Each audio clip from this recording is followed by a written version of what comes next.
Whoa, that boy playing on the girls' field hockey team just knocked out a girl's teeth. Welcome back to the JP Reacts channel, my beautiful freedom-loving friend, where we like to call out the lies, hypocrisy, and corruption of tyrants, shine the light of awareness on woke absurdities, and highlight the amazing work of other freedom fighters.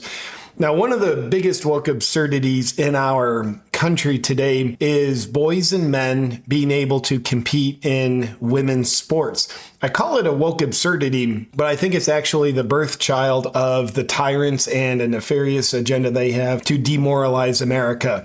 That's a story for another time. Now, it's one thing like, hey, I'm a guy competing on the women's swimming team. Like, screw you ladies, I'm doing this for women's empowerment. I'm going to beat you by a mile. Or we're running, or we're cycling, completely non-contact sports. But when it gets to sports where there's contact or potential contact, either physical contact or contact from an implement like a ball, we've seen a male playing volleyball on a girls' team, completely annihilating, spiking the ball and knocking a girl into another dimension as the ball hit her in the face. And in today's episode, we're taking a look at a boy knocking, I guess not knocking the girl into another dimension. She wasn't knocked unconscious, but he knocked her teeth out, and you'll hear her shrieking in pain shortly. And I saw this post first on Libs of TikTok, who says, "This happened at an all-girls high school hockey game in Swampscott, Massachusetts. A male who identifies as a female joined the team, women's empowerment, inclusivity, diversity, equity, inclusion, green new agenda, and hit a girl in the face, reportedly knocking her teeth out. You can hear her shrieking in pain." Let's take a closer look. "Hey, yes, girls love field hockey. I do too, I'm a girl." Bam, knocked her teeth out. She goes down in pain. You can see how horrified all the other players are. You can hear her screaming. Here it is one more time in non-slow motion. Boy gets the, oh, boom. Now, would you possibly think that a boy in general can generate more power into the ball than a girl? Now, if you're actually thinking, you might reason to believe yes. If it was a girl taking that shot, the ball most likely on average would have had a lot less power and speed behind that. So we can reason to believe this girl who got her teeth knocked out, which obviously, one, it's painful as hell, and two, your teeth are knocked out. So you're going to have to go to the dentist and all kinds of expensive, uncomfortable procedures. We can reason to believe this, call it massacre of her face, wouldn't have happened if this boy wasn't allowed to pretend he's a girl playing on the girls' team. Let's take a look at some of the details. On ToddStarnes.com, trans field hockey player knocks teeth out of female competitor. You know, it's just high school sports. This is what we do today in America. Joe Biden's America. This is what we do. A female high school athlete was severely injured when a boy who identifies as a girl on the opposing team hit her in the face. It happened during a field hockey match between Dighton, Reboth, and Swampscott. You can watch the video below. You just saw it. Swampscott's team includes a boy who thinks he's a girl. This is an accurately written article. He took a shot at the net and smashed the ball into a female competitor's face. She collapsed onto the field in pain. Massachusetts Family Institute condemned the male athlete's actions.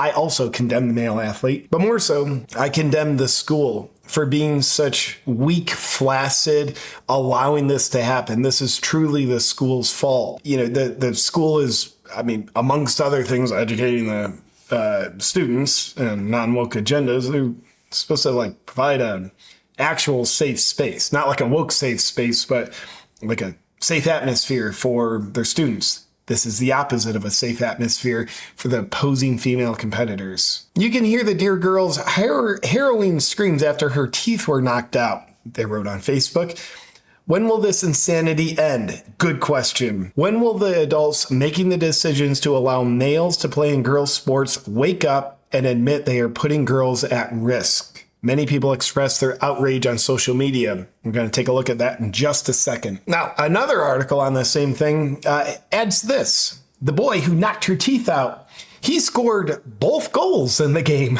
Wow, he must really practice more than the other girls. He scored both goals, which is why they won. And the author goes on to say, I played field hockey in high school over 100 games. Never heard of or saw a girl getting her teeth knocked out ever. This author played on the boys' team. That's why he didn't see girls getting their teeth knocked out. Or those saying the same would have happened if a girl shot it. The chance of that is far lower. I have to agree. Now, some social media outrage. I think one of the voices really worth listening to when it comes to the travesty of males being allowed to compete on female teams is Riley Gaines. She was the second in command next to Leah Thomas in women's collegiate swimming. So she went through this. That's not a physical sport. She never was physically harmed, but her accomplishments were harmed. Women's empowerment was disempowered. She was disempowered because the male, Leah Thomas, was always just beating the trash out of her. So she says, it's reported that the male, number 2 for Swampscott, knocked the teeth out of female player. Males are allowed to play on females' teams in Massachusetts because of the Equal Play Act. This is the town where NCAA president and past governor Charlie Baker lives. Care to comment, Charlie Baker? And then Leah also posts this below. Stats and info pertaining to male advantage can be seen here in IWF's competition report. And some other comments on Riley Gaines' post. Women need to agree beforehand to refuse to take the field if there's a male player on the opposing team. That would stop this sort of thing very quickly. I 100% agree. Now, I'm not a man who's going to tell women what to do, but if I were, I would tell the women what Riley Gaines just told them. Don't take the field. Boycott the match if the other team has a boy on it, whether it's a contact sport or a non-contact sport, swimming, cycling, running. If you boycott the games, that's going to move the needle. Look what happened with Bud Light. So if a team comes up to play and there's nobody there to play them, eventually the governing bodies, the school boards, they're going to start to see like, oh, we literally can't compete if we allow this. That most likely is going to move the needle. Another comment. Until women quit participating in sports where they allow men into the women's divisions, this poop will continue. Women, please quit enabling this behavior. Posted by Z Spike, who looks like a man. So I like that. That man is willing to tell women what to do. I need to learn from him. Another comment. She should sue the school for all they're worth. I don't necessarily disagree with that. And this, I think, is the most potent comment from Amy Haywood. This is unforgivable. Our girls are paying the price for adults' cowardice on this issue. Her screams of pain are absolutely heartbreaking. Get that boy off the girls' team. Preach it, sister. Our girls are paying the price for adults' cowardice. Amen to that. Pray that the adults get that message. This is adult cowardice. The adult coaches, the adult parents, the teammate parents for the boy on the girls field hockey team, they're cowardice. Like, well, we don't want to be seen as like negative or uninclusive, so I'm just gonna like shut the hell up. The opposing team's adult parents, the school board adults. This is adult cowardice, and children are suffering because of the adult cowardice. Part of being a parent is being a warrior. It's being a protector of your child. That means you have to trade out cowardice for courage. And that is necessary to not only save women's sports, but more importantly, to save our youth and ultimately to save our country. It relies on adults and very specifically parents getting rid of the cowardice and embracing the courage to stand up for what's right and be the protectors of their children. With that said, my freedom-loving friends, thank you for watching with me. I look forward to seeing you on our next video.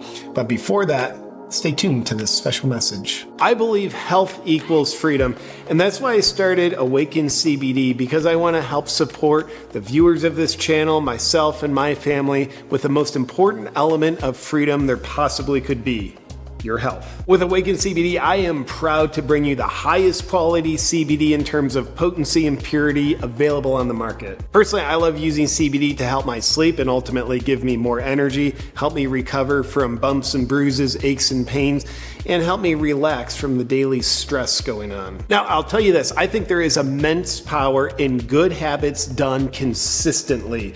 And when they are, I call those my freedom rituals. And taking CBD is one of my freedom rituals that I absolutely love. And if you'd love to bring a freedom ritual into your life with Awaken CBD, I'd invite you to check out our full line of products, including full spectrum CBD oil, CBD gummies, sleep gummies, and also introducing Nano CBD. I'm stoked that we can now offer Nano CBD because it breaks down the normal CBD molecules into little nanoparticles, which enables your body to absorb more of the CBD faster, which gives you all the CBD benefits you love, just with more potency and quicker. So if you'd like to bring a freedom ritual into your life, please check out awakencbd.com.